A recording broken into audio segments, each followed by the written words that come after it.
미국 연방준비제도 연방공개시장위원회가 9월, 11월에 이어 이번 달에도 기준금리를 5.25에서 5.5%로 동결했습니다.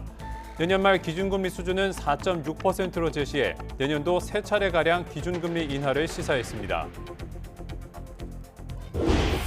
국민의힘 김기현 대표가 친윤 핵심 장제원 의원의 총선 불출마 선언 뒤 하루 만에 대표직에서 물러났습니다.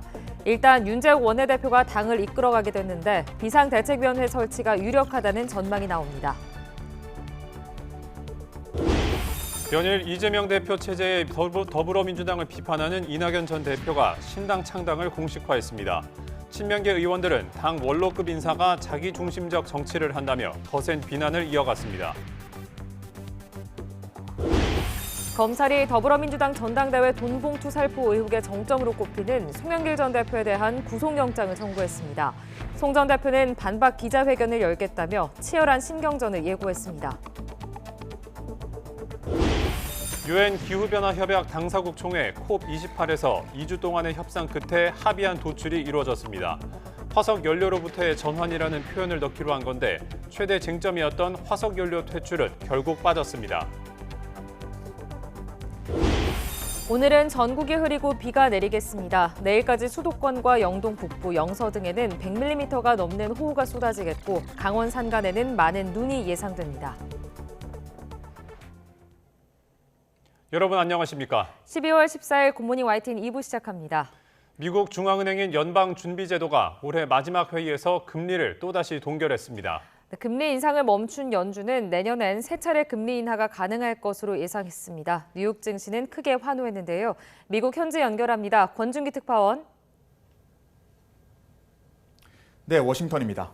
네, 연준이 예상대로 기준금리를 동결했군요. 그렇습니다. 올해 마지막 공개시장위원회를 마친 연준은 기준금리를 현행대로 유지하겠다고 발표했습니다. 지난 9월 회의 이후 3차례 연속 5.25에서 5.5% 금리로 동결을 이어간 겁니다. 이로써 현재 금리 상단이 3.5%인 우리나라와 금리 격차도 2%포인트를 유지하게 됐습니다. 지난해부터 인플레이션과 전쟁을 벌이고 있는 미국은 올해 상반기까지 11차례 금리 인상 행진을 이어왔습니다. 지난 7월에는 22년 만에 최고치까지 금리를 끌어올린 뒤 숨고르기에 들어갔는데 이번에도 이 금리 동결을 결정하며 고금리가 시장에 미치는 영향을 좀 더 지켜보기로 했습니다. 제롬 파월 연준 의장은 기자회견에서 올해 예상보다 강력한 경제 성장을 보였다고 평가했습니다. 또 인플레이션 상승률이 둔화하고 있는 건 다행이지만 아직 안심하긴 이르다며 신중한 입장을 보였습니다. 네, 이번엔 더 관심을 끈 건 내년 금리 인하 계획이었는데 얼마나 내릴 것으로 예상됩니까? 네, 연준이 점도표를 통해서 내놓은 내년 목표 금리는 4.6%로 나왔습니다. 현재 금리보다 0.75%포인트 더 낮추는 게 목표인 겁니다. 따라서 내년에는 0.25%포인트씩 3차례 금리 인하를 단행할 거라는 게 현재 연준 위원들의 예상입니다. 파월 의장도 현재 금리가 꼭대기 또는 꼭대기 부근에 있을 것으로 본다며 더 이상 금리 인상이 없을 가능성에 무게를 실었습니다. 또 연준 성명에 추가 긴축 정책이 더 이상 필요할지 판단하겠다는 대목을 들어서 시장은 내년에 긴축 완화를 시사한 것으로 해석했습니다. 다만 파월 의장은 내년 금리 인하 계획을 묻는 기자들의 질문에 최대한 신중하게 답변했습니다. 섣불리 승리를 선언해선 안 된다며 2% 물가 목표를 향해 조심스럽게 움직이며 더 많은 일을 해야 할지 여부를 판단하겠다 이렇게 말을 했습니다. 시장은 연준의 내년 금리 인하 예상을 크게 반겼습니다. 금리 발표 직후부터 뉴욕 증시 3대 지수 모두 가파른 상승세를 이어갔고 특히 다우존스는 장중 사상 최고치를 경신했습니다.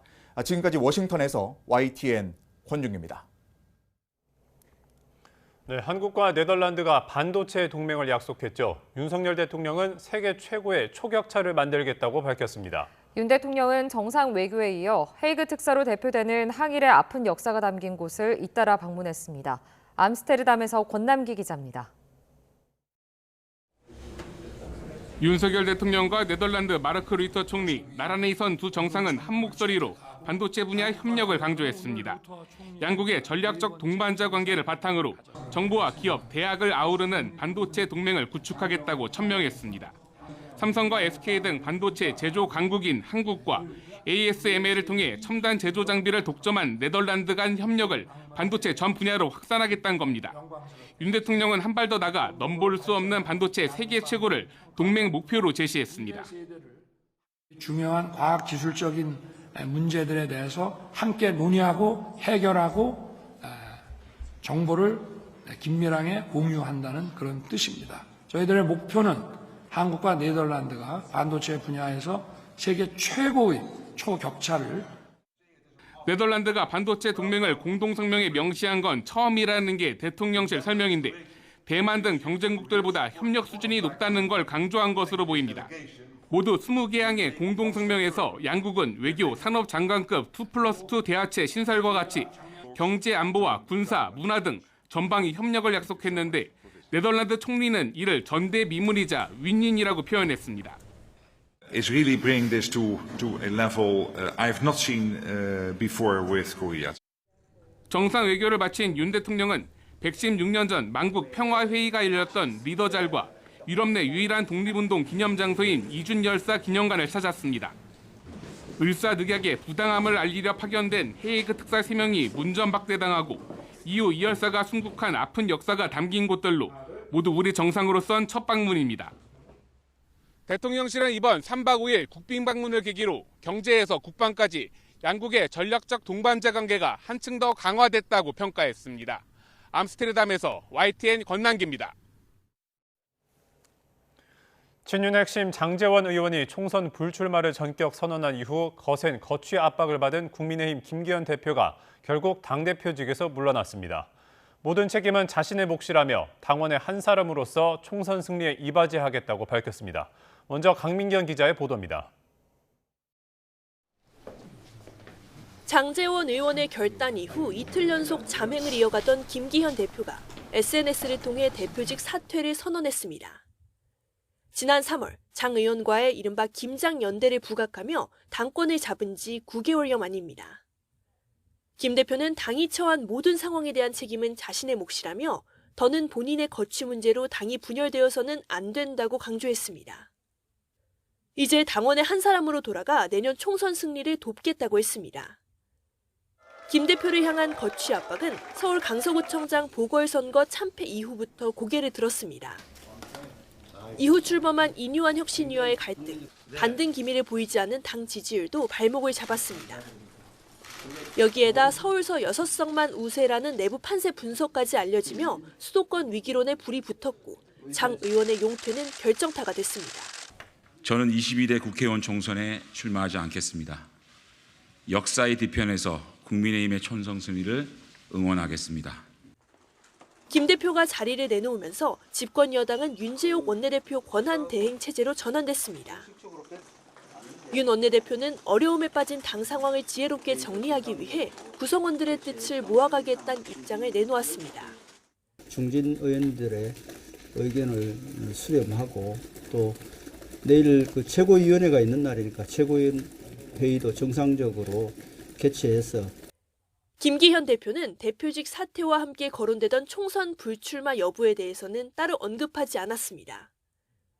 그래서 당 안팎에선 김 대표가 울산 5선에 도전해 영남권 선거를 지휘하는 방향으로 역할을 찾을 거란 전망도 나오고 있습니다.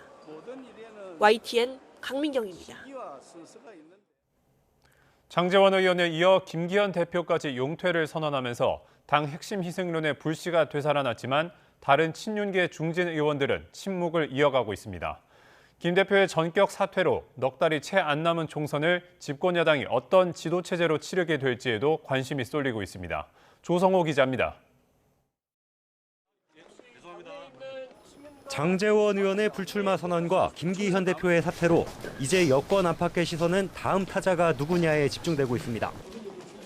민심을 되돌리려면 추가 결단이 필요하다는 목소리가 커지는 겁니다. 원조 윤핵관으로 불린 권성동, 윤한홍, 이철규 의원 등의 거취에 주목하는 분위기인데 당사자들은 하나같이 말을 아끼고 있습니다. 원조 친윤이시잖아요. 당을 위해서 좀 불출마 결단에 동참하실 의향이 있으십니까? 정권 출범에 함께 공을 세웠다는 공통점은 있지만 위상은 저마다 다릅니다. 권성동 의원은 집권 초기 원내대표에서 조기 사퇴한 뒤부터 윤한홍 의원은 대통령직 인수위를 나온 이후부턴 권력과 거리를 둬왔습니다. 그런 점에서 김 대표와 장 의원, 이른바 김장연대와 같은 선상에서 책임을 따지는 건 지나치다는 당내 의견도 있습니다. 제가 내부적에서 보기에는 권성동, 윤한홍 이 두 분은 전당대회 이전까지는 좀 활동을 했을지 모르지만 그 이후에는 거의 어떤 정책적 혹은 정치적으로 역할한 게 없어요. 이철규 의원은 사무총장에서 물러난 뒤 총선 인재영입위원장을 맡으면서 최근까지도 윤심과 원활하게 소통하는 핵심으로 꼽힙니다. 강원도 지역구 대신 수도권 험지에 나설 수 있다는 관측이 나옵니다. 영남권 중진들 역시 거취와 관련해선 침묵을 이어가고 있는데 김기현 대표 호위무사를 자처하던 친윤 초선 의원들의 목소리도 자취를 감췄습니다. 향후 어떤 지도체제가 들어설지 촉각을 세우고 몸을 낮추는 기류가 읽힙니다. 김 대표만 물러나고 현 지도부가 유지되면 혁신 의미가 발할 수 있다는 점에서 윤재욱 원내대표의 대행체제가 총선까지 이어질 가능성은 작다는 분석입니다. 실제로 국민의힘 당원상 당대표 거리 시 대표 권한대행 결정이나 최고위 의결로 비상대책위원회를 설치할 수 있습니다. 김 대표 자녀 임기가 1년이 넘는 만큼 다시 전당대회를 열어 새 지도부를 꾸리는 것도 가능합니다. 하지만 총선까지 넉 달도 남지 않은 걸 고려하면 비상지도체제 전환이 유력합니다. 당장 원희룡 국토교통부 장관, 한동훈 법무부 장관, 김한길 국민통합위원장 등이 여권 안팎에서 비대위원장 하마평에 오릅니다. 무엇보다도 공천의 키를 누가 잡을지 한 치 앞을 내다보기 어렵다는 점에서 집권 여당이 그야말로 혼돈에 빠진 형국입니다. YTN 조성호입니다. 연일 이재명 대표 체제 민주당을 비판하고 있는 이낙연 전 대표가 내년 총선 목표는 원내 일당이라며 신당 창당을 공식화했습니다. 당내에선 친명계 의원들을 중심으로 이 전 대표에 대한 비난이 거세지고 있습니다. 김대겸 기자입니다. 거듭 언론 인터뷰에 나선 민주당 이낙연 전 대표는 신당 창당을 실제로 할 것이냐는 질문에 망설임 없이 예라고 답했습니다.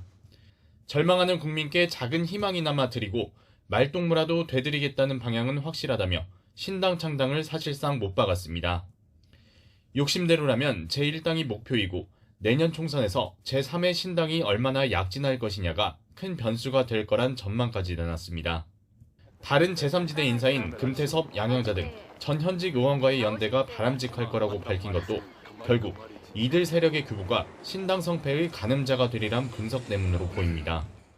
오리가 호수 위를 다닐 때는 물 위에 떠 있는 것만 보는데 물 밑에서 수많은 일들이 있는 겁니다. 그 일을 준비를 해야죠, 누군가는. 당내에선 친명계 의원들을 중심으로 비판 수위가 갈수록 올라가고 있습니다. 총선 구도를 정권 심판론으로 짜야 할 지금 당 원로급 인사가 내부 총질로 자기중심적 정치를 하는 건 아무런 명분이 없다는 게 핵심입니다. 이낙연 전 대표가 잘 쓰는 표현을 보면은 누추해지면서 이게 세력도 안 붙고 그렇게 될 거예요. 그게 뭐 의미가 사실 없겠죠. 당도 A에서 B로 옮기려면은 2배가 좋아야 2배만 좋아도 당직을 옮기는데 당을 옮겨가지고 그 말로나 노후가 좋게 지는 사람이 거의 없습니다. 이재명 대표는 후폭풍 차단에 주력하고 있습니다. 엑스포 유치 실패로 낙담한 민심을 위로하기 위해 찾은 부산 현장에서도 통합을 거듭 강조했습니다. 윤석열 정권의 폭주 퇴행을 막는 것이 우리 국민들의 바라는 바라고 저희는 판단하고 거기에 맞춰서 최대한 통합과 단합의 기조 위에 혁신을 통해서 삼총리 연대설의 두 축인 김부겸, 정세균 전 총리와의 회동이 성사된다면 이낙연 신당의 파급력은 상대적으로 반감될 수밖에 없다는 게 이 대표 측 판단입니다. 이른바 명락회동 여부도 주목되는데 오는 18일 영화 길 위의 김대중 시사회에서 두 사람이 만날 것이란 전망은 일정 문제로 불발될 가능성이 거론되고 있습니다. 신당의 기치를 확고히 세운 이낙연 전 대표는 앞으로 제3지대 접촉면을 넓히며 새몰이에 집중할 거란 전망이 적지 않습니다. 이재명 대표가 파장을 최소화하기에 앞으로 어떤 통합 행보를 펼쳐나갈지 아니면 결국 제1야당이 분열의 길을 걷게 될지 내년 총선의 주요 관전 포인트로 떠올랐습니다. YTN 김대겸입니다. 검찰이 재작년 더불어민주당 전당대회 돈봉투 의혹 수사에 나선 지 8개월 만에 의혹의 정점으로 꼽히는 송영길 전 대표의 구속영장을 청구했습니다. 서울중앙지방검찰청은 어제 정당법과 정치자금법 위반, 뇌물수수 혐의로 송 전 대표의 구속영장을 청구했습니다. 먼저 검찰은 이번 의혹의 핵심인 금품 살포와 관련해 송 전 대표가 관여한 금액이 6,650만 원에 이른다고 적시했습니다. 또 송 전 대표가 캠프 자금 마련을 위해 이성만 의원과 사업가 김모 씨로부터 불법 정치자금 6천만 원을 받았다고 영장에 적시했습니다. 이외에도 검찰은 송 전 대표 외곽 후원 조직 평화와 먹고 사는 문제 연구소 후원금 가운데 7억 6,300만 원이 정치자금처럼 쓰였다며 불법 정치자금 수수 혐의도 적용했습니다.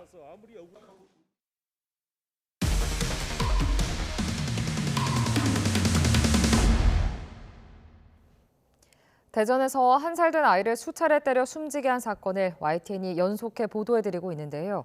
친모에 이어 함께 살던 어른 2명이 공범으로 재판에 넘겨졌는데 구속됐던 피의자가 경찰의 실수로 풀려난 사실이 확인됐습니다. 이상곤 기자의 단독 보도입니다. 한 살배기 아이를 수차례 때려 숨지게 한 혐의로 20대 친모에 이어 공범 2명이 재판에 넘겨졌습니다. 그런데 구속됐던 공범 중 1명이 검찰에 넘겨진 뒤 풀려났던 것으로 확인됐습니다. 법원이 발부한 구속영장을 경찰이 집행하는 과정에서 문제가 있었던 사실이 뒤늦게 확인됐기 때문입니다. 법원이 영장을 발부할 때 유치 장소를 적어주는데 경찰이 다른 경찰서 유치장에 피의자를 가두고 조사를 진행했던 것으로 파악된 겁니다. 검찰은 사실상 불법 구금에 해당하고 이런 상태에서 이뤄진 조사 내용은 증거 능력이 없을 수 있어 어쩔 수 없었다고 말했습니다. 이어 피의자를 석방한 뒤 보완 조사를 해 재판 진행에 문제없도록 했고 피의자를 다시 구속해달라고 촉구하는 의견서를 재판부에 전달했다고 설명했습니다. 불구속 상태로 첫 재판을 받게 된 피의자는 경찰 수사 단계에서 영장 실질 심사를 앞두고 다른 공범과 도주했다가 붙잡혔습니다. 경찰은 피의자들을 체포한 뒤 발부받은 구인영장은 유치 장소가 한 곳이었다고 밝혔습니다. 하지만 다음 날 진행된 영장 실질 심사에서 당직 판사가 바뀌었고 유치 장소가 2곳으로 나뉘어 영장이 발부됐지만 이를 제대로 확인하지 못했다고 해명했습니다. 피의자가 다시 구속될 가능성에 대해 법조계 반응은 엇갈립니다. 중대한 사안인데다가 도주를 한 전력도 있습니다. 또한 여러 명의 공범 관계로 인해 불구속 수사 시 진술의 변경이 얼마든지 일어날 수 있어 구속 가능성은 높다고 보여집니다. 과거보다 좀 더 중대한 범죄 사실이 새롭게 드러났다거나 할 경우만 예외적으로 인정이 되고 있습니다. 그래서 본건같이 단순히 구금 장소가 변경됐다라는 사정으로는 아마 법원에서 다시 재구속을 허락할 가능성은 좀 희박하지 않을까 그렇게 생각합니다. 해당 공범은 친모에게 아이의 고집과 기를 꺾어야 한다며 학대를 공모하고 아이가 숨진 당일에도 폭행한 혐의를 받고 있습니다. 재판부는 오는 21일 공범 2명에 대한 첫 재판을 열고 사건 병합 여부와 불구속 피의자에 대한 구속 여부를 판단할 예정입니다. YTN 이상곤입니다. 오늘 새벽 2시 10분쯤 대전 태평동에서 20대 남성 A씨가 몰던 승용차가 갓길에 주차돼 있던 차량 3대를 추돌했습니다. 다친 사람은 없었고 경찰이 A씨의 혈중 알코올 농도를 측정한 결과 면허 취소 수준인 0.119%가 나왔습니다. 경찰은 A씨가 술에 섞이는 대로 정확한 경위를 조사할 예정입니다. 휴가 나온 군인이 만취 상태로 운전하다가 사고를 내 피해자가 크게 다쳤습니다. 어제 새벽 0시 반쯤 청주시 청원구 내덕동에서 군인인 20대 남성 A씨가 몰던 승용차가 앞서가던 배달 오토바이를 들이받았습니다. 병원으로 이송된 오토바이 운전자 30대 남성은 현재 뇌사 상태입니다. 경찰은 사고 직후 현장에서 달아난 A씨를 CCTV 등을 통해 추적해 검거했습니다. 검거 당시 A씨의 혈중 알코올 농도는 음주운전 수치는 아니었지만 사고 때 음주 상태를 역추적한 결과 면허 취소 수준을 넘는 0.11%로 추산됐습니다. 지인에게 돈을 빌려주고 여자친구나 가족을 빌미로 협박해 연 1,500%대 이자를 뜯어낸 이른바 MG 조폭들이 경찰에 붙잡혔습니다. 조직원들끼리는 야쿠자를 치켜 세우거나 전두환태처럼 학살해야 한다면서 철없는 내용의 편지를 주고받기도 했습니다. 유서연 기자입니다. 머리에 붕대를 감은 덩치 큰 남성이 의료진 앞에 섭니다. 대뜸 옷을 찢는데 온몸 가득 문신이 드러납니다. 우통을 벗은 또 다른 남성은 뭔가 불만인 듯 뒤따릅니다. 머리로 술병을 깨고 치료를 받으러 와 행패를 부리더니 옆으로 열리는 자동문까지 힘으로 밀어 부쉈습니다. 20, 30대로 구성된 이른바 MG조폭 조직원들입니다. 지인들에게 돈을 빌려주고 살인적인 이자를 요구했던 사실도 경찰 조사 결과 드러났습니다.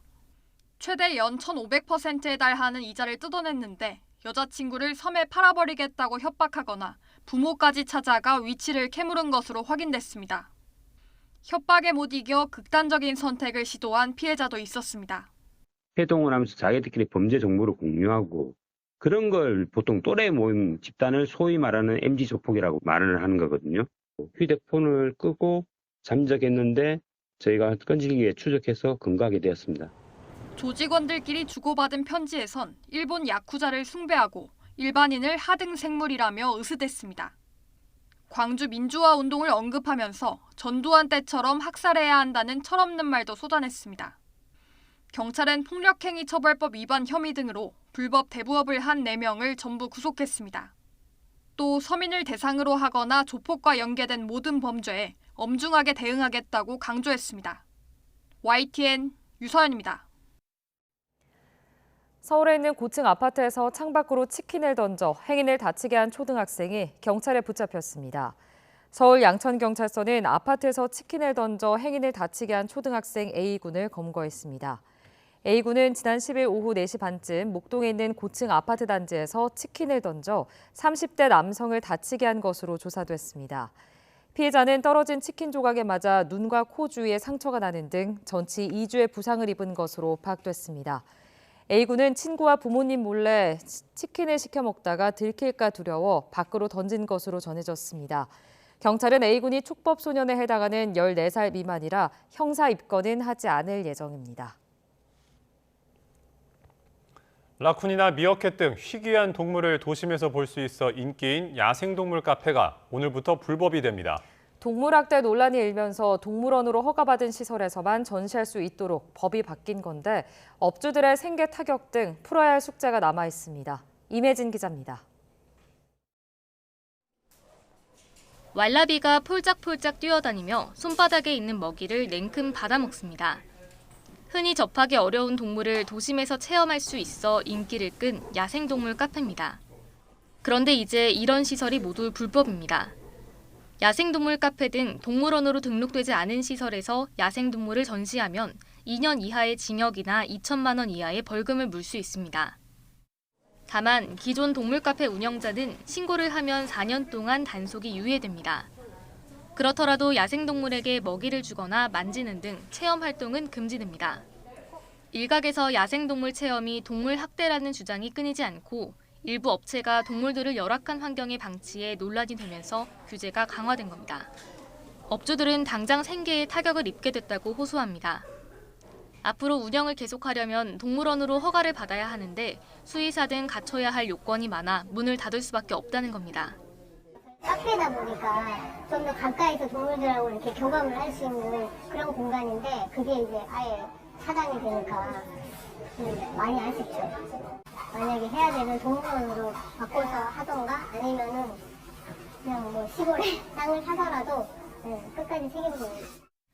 개나 고양이 같은 반려동물은 허용되고 같은 야생동물이더라도 앵무새나 독이 없는 뱀 등은 금지 대상이 아닌 점도 반발하는 이유 가운데 하나입니다. 감염병 전파 가능성이 낮거나 사람에게 해를 적게 가하는 종이 판단 기준인데 공평하지 않다는 겁니다. 카페가 문을 닫더라도 남은 동물들이 유기되거나 방치되지 않도록 관리하는 일도 남은 숙제입니다. 지금 가장 중요한 것은 지자체가 행정을 제대로 하는 거예요. 관리 감독을 나가서 신고하지 않고 영업하는 시설들은 불법 영업이기 때문에 단속을 해야 되고 4년 동안 보호시설을 더 짓는 방법도 고려를 해야 되고요. 환경부는 유예기간 4년이 지나면 동물들을 보호시설로 이동시킨다는 계획입니다. 하지만 미신고 야생동물 카페가 전국에 많다 보니 어떤 종의 야생동물이 얼마나 분포돼 있는지는 파악하지 못하고 있습니다. YTN 임혜진입니다. 코로나19 일상 회복 이후 학교 폭력 피해자가 계속 증가하는 것으로 나타났습니다. 중학생 학교 폭력이 크게 증가했고 사이버 폭력은 다소 줄었지만 직접적인 신체 폭력은 늘어났습니다. 김연아 기자입니다. 올해 학교 폭력 실태 전수조사 결과 피해자는 5만 9천 명으로 지난해보다 또 4천 명이 늘었습니다. 코로나19가 유행했던 2020년 대비 2배 넘게 증가한 것으로 일상 회복 이후 학교 폭력 피해는 계속 증가하는 추세입니다.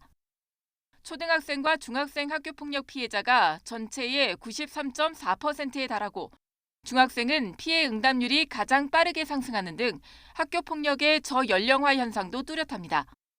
SNS를 통해서 되게 협박식으로 문자를 하거나 SNS 스토리 같은 거로 부모님 욕을 한다거나 여자애한테 뭐 누구 닮았다, 뭐 약간 특정 인물 닮았다고 그걸 조롱하듯이 말하거나. 초등학교 때는 그렇게 폭력적이라고 생각할 만한 장난이 없었던 것 같은데 중학교 올라오면서 폭력으로 느껴지는 거는 거의 한두 달에 한 번씩 있는 것 같아요. 목 조르는 경우도 있고 업어치기 하고. 폭력 유형별로는 언어 폭력이 가장 많았지만 언어와 사이버 폭력은 다소 줄어든 반면 신체 폭력과 집단 따돌림, 강요 비중은 늘었습니다. 피해 학생 가운데 7.6%는 피해 사실을 알리지 않았는데 특히 초등학생의 비율이 가장 높았습니다. 별일이 아니라고 넘기기도 했지만 이야기해도 소용없을 것 같아서 야단 맞거나 걱정을 끼칠까 봐 또는 가해자가 무서워 신고하지 않았다는 답도 절반에 육박했습니다. 학교폭력 가해 사유는 장난이나 이유 없다거나 화풀이라는 답이 많았지만 피해 학생이 먼저 괴롭혔다거나 오해와 갈등 때문이란 답도 38%에 육박해 학교폭력 처벌 강화와 더불어 교육적 해결 노력도 더 필요한 것으로 나타났습니다. YTN 김현아입니다. 유엔 기후변화협약 당사국 총회가 2주간의 협상 끝에 합의안을 도출했습니다. 화석 연료로부터의 전환이라는 표현을 넣어 28년 만에 성과를 만들어냈지만 최대 쟁점이었던 화석 연료 퇴출은 빠졌습니다. 김태현 기자의 보도입니다. 기후변화협약 200개 당사국은 일정을 하루 더 연장해 2주간의 마라톤 협상 끝에 합의문을 타결했습니다. 지구 온도 상승폭을 산업화 이전 대비 1.5도 이내로 유지하기 위한 8가지 방안이 합의됐습니다. 화석 연료에서 멀어지는 전환을 가속화해야 한다는 표현이 처음으로 합의문에 들어갔습니다. 유엔 기후총회를 개최한 지 28년 만의 성과입니다. It is a plan that is led by the science. It is a balanced plan that tackles emissions, bridges the gap on adaptation. 그러나 100여 개국의 요청으로 당초 합의문에 들어갔던 화석 연료의 단계적 퇴출 문구는 결국 빠졌습니다. 사우디아라비아를 비롯한 산유국들과 석탄 화력 발전 비중이 큰 인도 등의 반발에 따른 결과입니다. 만장일치로 합의되긴 했지만 화석 연료 퇴출이 빠진 데다 재생에너지 확충 목표가 제시되지 않고 석탄 화력 발전에 대한 퇴출 의지를 담지 못한 것은 아쉬운 점으로 꼽힙니다. 기후 활동가들은 미흡한 결과라고 성토했습니다. So we want an equitable fossil fuel phase out. They put the fossil fuel, but forgot to put the phase out. And there is only mention of coal, no other fossil fuels like oil and gas. 당사국들은 또 2030년까지 재생에너지 생산량을 3배로 늘리고 배출가스 저감이 미비한 석탄 화력 발전의 단계적 축소를 가속화하는 데도 합의했습니다. 내년 기후총회는 역시 산유국인 아제르바이잔에서 열립니다. YTN 김태현입니다. 오늘 아침 볼에 닿는 공기가 어제보다 부드럽습니다. 현재 서울 기온은 약 8도 보이고 있는데요.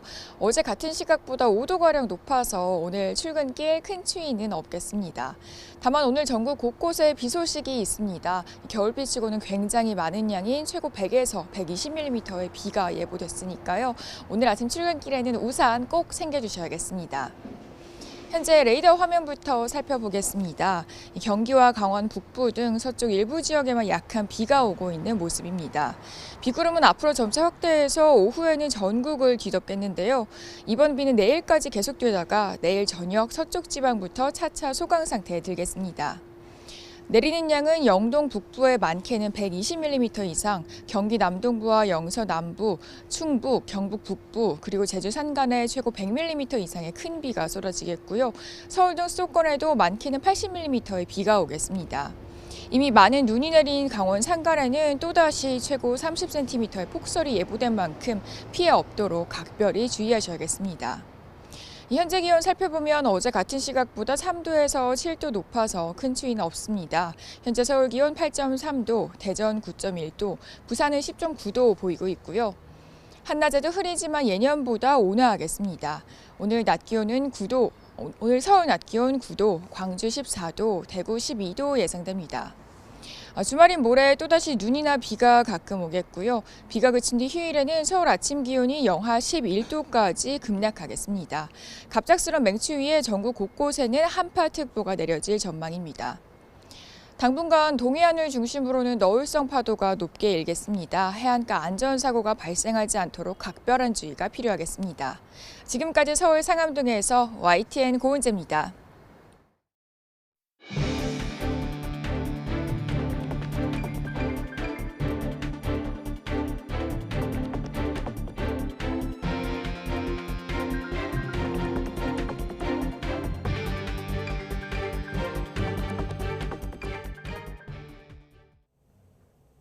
미국의 중앙은행인 연방준비제도가 올해 마지막 금리 결정에서도 동결을 이어가면서 내년에는 세 차례 금리 인하에 나설 것으로 예상했습니다. 연준은 이틀간의 공개시장위원회를 마친 뒤 기준금리를 현행 5.25에서 5.5%로 유지한다고 발표했습니다. 이로써 연준은 지난 7월 22년 만에 최고치로 올린 금리를 세 차례 연속 동결하며 고금리에 따른 시장 분위기를 살폈습니다. 윤석열 대통령은 우리나라와 네덜란드의 반도체 동맹 목표는 세계 최고의 초격차를 만드는 것이라고 강조했습니다. 윤 대통령은 마르크 루이터 네덜란드 총리와 정부 소재지인 헤이그에서 정상회담을 한 뒤 이어진 공동 기자회견에서 그동안 반도체와 관련한 양국 관계가 긴밀한 협력 관계였다면 이번 방문을 계기로 동맹 관계까지 끌어올렸다고 설명했습니다. 정부가 네덜란드와 원전과 핵심 품목 공급망 협력 강화에 나서기로 했습니다. 산업통상자원부는 어제 네덜란드와 원전 협력 MOU를 체결하고 원자력 발전소 건설과 기술 개발 등 전체 주기에서 협력해 나가기로 했다고 밝혔습니다. 산업부는 또 네덜란드와 핵심 품목 공급망 협력 MOU를 맺고 반도체 등 첨단 산업 분야 글로벌 공급망 재편에 공동 대응하기로 했습니다. 윤 대통령의 네덜란드 국빈 방문을 계기로 삼성전자와 SK하이닉스가 이른바 슈퍼을로 불리는 네덜란드 ASML과 나란히 업무 협약을 맺었습니다. 아직 정식 계약 체결도 아닌데 이번 협력이 주목을 받는 이유는 무엇일까요? 홍상희 기자가 전해드립니다. 네덜란드 기업 ASML은 최첨단 반도체 생산에 필요한 극자외선 노광 장비를 세계에서 유일하게 생산합니다. 극자외선을 이용해 머리카락 굵기의 10,000분의 1보다 가늘게 반도체 설계 회로를 그려 넣을 수 있어 반도체 초미세 공정에선 없어서는 안 되는 장비입니다. ASML이 반도체 업계의 슈퍼을로 불리는 이유입니다. 삼성전자는 ASML과 업무 협약을 체결하고 1조 원을 투입해 연구개발센터를 국내에 설립하기로 했습니다.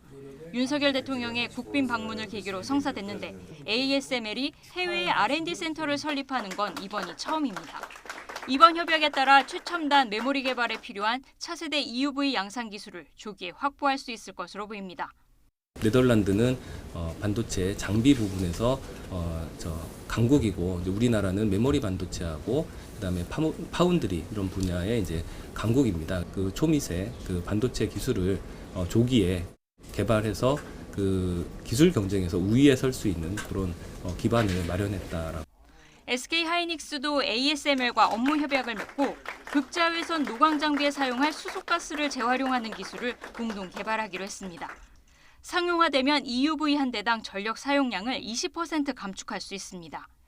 기업뿐 아니라 두 나라 정부도 첨단 반도체 아카데미 신설을 위한 양해각서를 체결하고 오는 2028년까지 500여 명의 반도체 인력을 함께 육성하기로 했습니다.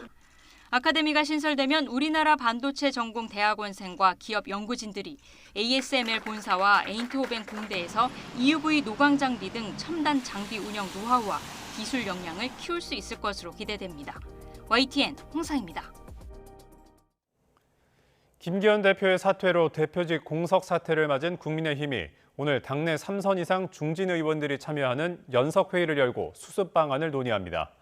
당대표 권한 대행을 맡은 윤재옥 원내대표가 국회에서 주재하는 오늘 회의에선 비상대책위 출범 새 지도체제 등에 관한 의견 등이 오갈 것으로 보입니다. 윤 원내대표는 이어서 개최되는 최고위원회의에서 지도부 의견을 수렴한 뒤 대표 거리 사퇴에 대한 당의 입장을 정리할 예정입니다.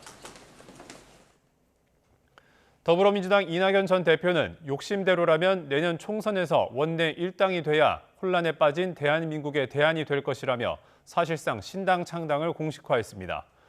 이 전 대표는 어제 한 언론 인터뷰에서 이낙연 신당을 만든다면 몇 표나 얻을 것으로 생각하느냐는 질문에 이같이 답했습니다. 특히 신당을 창당할 것이냐는 질문에 그렇다면서 새해에는 새 희망과 함께하겠다고 말하며 구체적인 창당 시점을 못 박았습니다. 더불어민주당은 오늘 의원총회를 열어 내년 총선에 적용할 선거제 개편 방향과 관련한 당내 의견을 모읍니다. 앞서 민주당은 지난달 30일 의총에서 연동형 비례대표제를 유지할지 아니면 과거의 병립형 비례대표제로 돌아가되 권역별 비례대표제를 도입할지 등을 논의했지만 결론을 내지 못했습니다. 민주당은 이와 함께 지난 11일 첫 영입인재 발표에 이어 오늘 2호 영입인재를 공개하며 총선 채비에 속도를 낸다는 방침입니다. 검찰이 민주당 전당대회 돈봉투 살포 의혹을 수사한 지 8달 만에 사건의 쟁점으로 꼽히는 송영길 전 대표 구속영장을 청구했습니다. 6천만 원대 돈봉투 살포 혐의와 8억 원대 불법 정치자금 수수 혐의가 적용됐는데 송 전 대표 영장 심사 결과에 따라 남은 수수자 수사 속도도 달라질 전망입니다. 송재인 기자입니다. 정치검찰의 기획수사에 응하지 않겠다며 13시간에 걸친 피의자 조사에서 진술 거부권을 행사했던 송영길 전 민주당 대표. 당내의 잔치이고 당내 내부의 어떤 자율성이 더 보장된 영역인데 이것을 가지고 특수부가 이렇게 수사하는 것은 헌정사상 처음 있는 일입니다. 조사 닷새 만에 결국 구속영장이 청구됐습니다. 영장에 적용된 혐의는 정당법과 정치자금법 위반, 뇌물수수 3가지. 먼저 검찰은 이번 의혹의 핵심인 금품 살포와 관련해 송 전 대표가 관여한 금액이 6,650만 원에 이른다고 적시했습니다. 지역 본부장들 활동비와 현역 의원들에게 제공된 300만 원짜리 돈봉투 20개가 모두 송 전 대표의 지시나 묵인알에 뿌려졌다는 겁니다. 검찰이 수사 초기부터 못 박아온 돈봉투 살포 규모 9,400만 원에는 못 미치는 금액인데 검찰은 송 전 대표의 공모가 명확하게 입증된 금액만을 기재한 거라고 설명했습니다. 검찰은 이 자금의 출처로 송 전 대표가 이성만 의원과 사업가 김모 씨에게서 받아뒀던 불법 선거자금 6천만 원을 지목했습니다. 이뿐 아니라 송 전 대표가 외곽 조직, 평화와 먹고 사는 문제 연구소 후원금 중에서도 7억여 원을 개인 정치자금처럼 썼다며 모두 8억 원대 불법 정치자금 수수 혐의를 적시했습니다. 또 후원금 가운데 4천만 원은 박용하 전 여수상공회의소 회장에게서 민원 청탁과 함께 받은 뇌물이었다고 보고 혐의를 추가했습니다.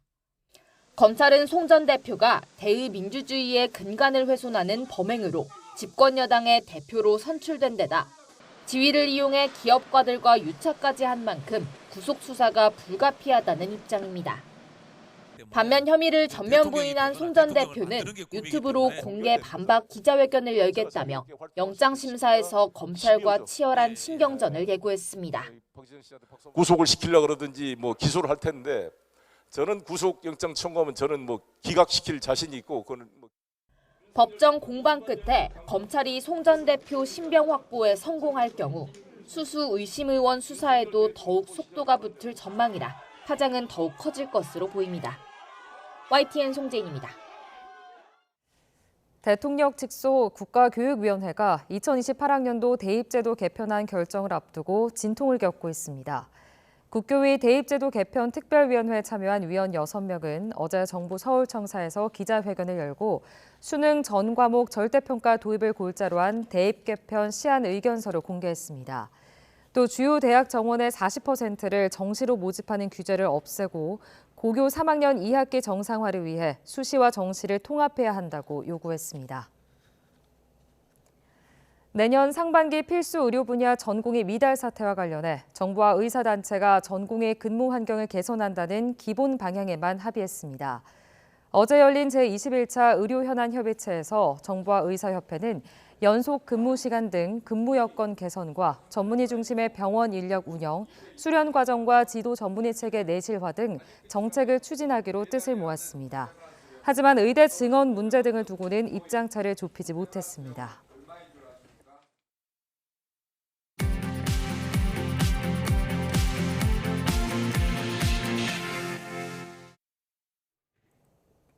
이 시각 세계는입니다. 미국 공화당의 유력한 대선 후보인 트럼프 전 대통령이 북한의 비핵화 대신 북핵 동결을 대가로 경제 제재를 완화하는 구상을 하고 있다는 보도가 나왔습니다. 트럼프 캠프 측은 보도 내용을 부인했지만 집권 때의 파격적인 대북 행보를 감안하면 진위를 속단하기는 아직 일러 보입니다. 보도에 이상순 기자입니다. 트럼프 전 미국 대통령이 내년에 재집권하면 북핵 동결과 대북 경제 제재 완화 등을 묶는 거래를 구상 중이라고 미국 매체 폴리티코가 보도했습니다. 북한이 핵무기 프로그램을 동결하고 새로운 핵무기 개발을 중단하면 그에 대한 검증 수용을 요구하고 경제 제재 완화와 함께 다른 형태의 지원도 제공한다는 것이 트럼프 전 대통령의 구상 중 하나라고 폴리티코는 전했습니다. 즉 북핵을 용인하되 재정적 인센티브 제공으로 새로운 핵무기 제조는 막겠다는 겁니다. 대신 이런 빅딜을 통해 북미 관계를 개선하고 북한을 지렛대로 중국과의 경쟁에 집중한다는 트럼프 전 대통령의 북핵 구상으로 해석됩니다. 하지만 이 같은 구상은 우리나라와 일본으로선 받아들이기 어려울 전망입니다. 핵무기를 보유한 북한이 북미 관계 개선을 통해 국제무대 전면에 나서면 한반도와 동북아의 기존 질서를 뒤흔들 것이기 때문입니다. 폴리티코의 보도가 현실화되면 한국과 일본에서는 자체 핵무장론 또는 미국의 전술 핵무기 재배치론이 본격 제기될 수 있습니다. 파장이 확산하자 트럼프 전 대통령 캠프는 폴리티코의 보도를 부인했습니다. 스티븐 청 대변인은 폴리티코가 인용한 소식통들은 자신들이 무엇에 대해 말하고 있는지 모르고 있으며 트럼프 전 대통령을 대변하지 않는다고 밝혔습니다. 하지만 이 같은 구상이 새로운 건 아닙니다. 북한의 비핵화가 점점 요원해지는 상황에서 미국 일각에서 제기되어 온 북핵 플랜 B와 유사합니다. 더구나 전통적 외교 문법을 거부하고 북미 정상회담에 나섰던 트럼프 전 대통령의 파격을 감안하면 북핵 용인 구상의 진위 여부를 당장 속단하기는 어려워 보입니다. YTN 이상순입니다. 보수 성향의 대법관이 다수를 차지하고 있는 미국 대법원에서 낙태권 폐기 판결에 이어 낙태약 판매 규제에 대한 검토가 진행되고 있습니다. 미국 대법원은 먹는 낙태약의 판매 문제와 관련해 검토에 들어갔다고 밝혔습니다. 볼로디미르 젤렌스키 우크라이나 대통령이 미국 방문을 끝내자마자 유럽을 찾아 지속적인 지원을 거듭 호소했습니다. 현지 시간 13일 노르웨이 오슬로를 깜짝 방문한 젤렌스키 대통령은 요나스 가르스테르 노르웨이 총리와 회동한 뒤 기자들에게 지원이 없이는 전쟁에서 승리할 수 없다고 말했습니다. 이스라엘군이 요르단강 서안 제닌의 난민촌에서 군사작전을 펴면서 팔레스타인인 수백 명을 테러 혐의로 체포했습니다.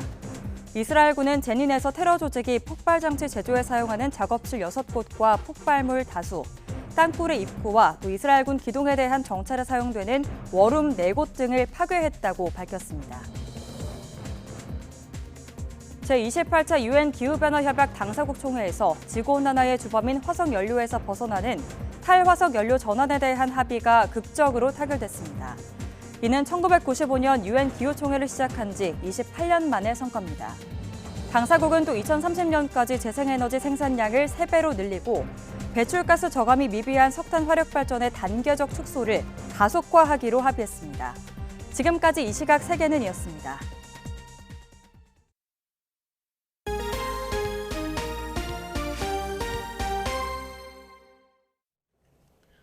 오늘 새벽 2시 50분쯤 충북 청주시 주중동 다가구 주택에서 불이 났습니다. 주민 9명이 대피했는데 이 가운데 4명이 연기를 마셔 병원으로 옮겨졌습니다. 경찰과 소방당국은 정확한 화재 원인을 조사하고 있습니다. 어젯밤 8시쯤 인천 만수동 한 아파트에서 불이 났습니다. 불은 20분 만에 꺼졌지만 2명이 연기를 마셔 병원으로 옮겨졌고 30여 명이 대피했습니다. 경찰과 소방당국은 아파트 10층에서 불이 시작한 것으로 보고 정확한 원인을 조사하고 있습니다. 프로배구 대한항공이 3연패에서 탈출하고 2위 자리를 탈환했습니다. 대한항공은 수원에서 열린 한국전력과의 방문 경기에서 시즌 2번째로 선발로 내세운 에스페오가 서브 에이스 4개를 포함해 19득점을 올리며 3대1로 승리했습니다. 최근 7연승을 달리던 한국전력은 상승세가 꺾였습니다. 여자부의 정관장은 한국도로공사에 3대0으로 승리하고 4위로 올라섰습니다. 여자 프로농구 청주 KB가 8연승을 달리며 공동 선두에 복귀했습니다. KB는 청주 홈경기에서 3점 슛 5개를 포함해 두 팀 최다인 26점을 넣은 강희슬의 활약을 앞세워 하나 원큐를 72대 55로 꺾었습니다. 이번 주 비 소식이 잦습니다. 오늘도 전국에 겨울 호우가 예보됐는데요. 레이더만 보시면 지금은 경기와 강원 북부 또 일부 서쪽에 걸친 비구름이 점차 확대하겠습니다. 오늘 오후면 전국에 비가 오겠는데요. 이번 비도 겨울비답지 않게 양이 많습니다. 내일까지 영동 많은 곳에 120mm 이상, 그 밖에 중서부와 경북 북부, 또 제주 산간에도 100mm 이상이 오겠고요. 기온이 낮은 강원 산간에는 최고 30cm의 폭설이 예보됐습니다. 이 비와 눈은 내일 저녁까지 이어지다가 점차 소강 상태에 들겠는데요. 눈이 함께 내리는 강원 지역에서는 빙판길에 주의하셔야겠습니다. 또 당분간 동해안을 중심으로는 너울성 파도가 높게 일겠으니까요. 해안가 안전사고에 유의하셔야겠습니다. 오늘 아침 큰 추위는 없습니다. 현재 기온 살펴보면 서울 8.3도, 대전 9.1도, 광주는 10.7도 보이고 있고요. 한낮에는 어제와 비슷하거나 조금 낮겠습니다. 서울 9도, 대전 12도, 울산 13도 예상됩니다. 주말인 모레에는 또다시 곳곳에 눈이나 비가 가끔 오겠고요. 비가 그친 뒤에는 서울 아침 기온이 영하 10도 안팎으로 떨어지겠습니다. 날씨였습니다.